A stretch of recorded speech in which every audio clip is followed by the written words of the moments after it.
Et quelle est la situation au Maghreb? On en parle avec vous, Francis Guilès. Bonjour, vous êtes chercheur affilié au Centre de Relations Internationales à Barcelone. À ce jour, on ne compte que quelques centaines de cas en Algérie, au Maroc et en Tunisie confondus et moins de 100 morts. Des pays qui font, il faut le dire, très très peu de tests. Du coup, la réalité est tout autre sur place.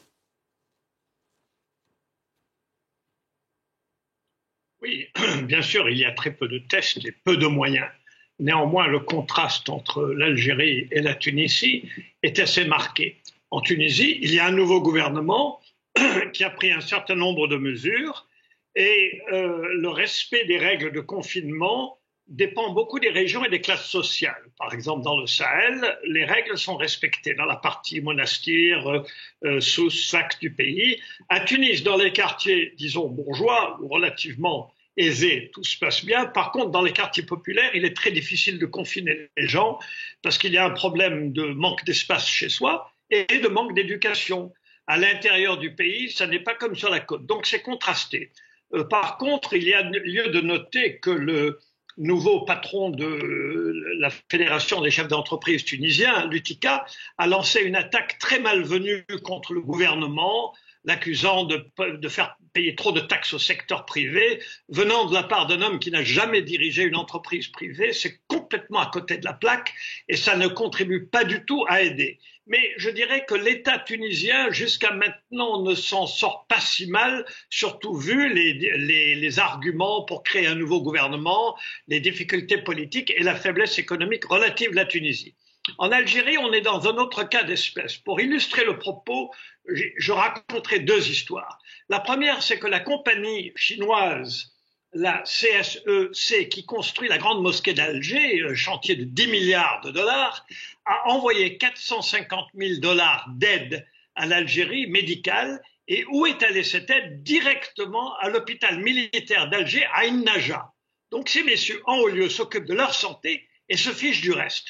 Deuxièmement, il y a eu quelque chose de parfaitement abject la semaine dernière, c'est qu'un avocat qui était emprisonné au titre du Hirak, maître Karim Tabou, a été libéré. Et puis dès qu'il a été libéré, on l'a réarrêté sous un autre prétexte, sous ordre d'en haut, et il a fait une hémiplégie. Et donc, il est dans un état de paralysie.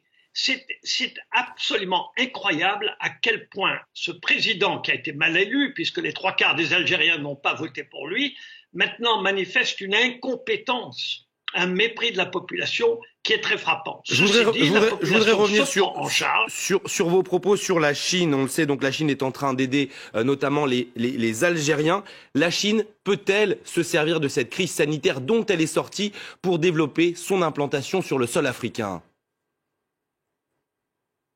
La Chine est déjà très présente en Algérie, a des contrats très importants et était très liée à Saïd Bouteflika. Mais ce qui est frappant, c'est que ce n'est pas l'aide de la Chine aux Algériens, c'est l'aide d'une compagnie chinoise qui a gagné énormément d'argent en Algérie, à l'hôpital militaire d'Alger qui est réservé aux officiers supérieurs. Donc il ne faut pas parler de l'aide de la Chine aux Algériens.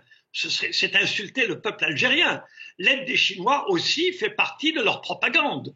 Donc peut-être que dans d'autres pays, ça se passe d'une autre façon. Mais à Alger, ils ne sont pas en train d'aider les Algériens. Il n'y a même pas un confinement général en Algérie. Donc on ne peut pas parler d'aide de la Chine au peuple algérien. Pas du tout. L'Algérie où le corps médical se dit très inquiet. On a lu ses propos ces derniers jours. Mais le corps médical, tant en Algérie qu'en Tunisie, et je présume au Maroc, ce sont des médecins.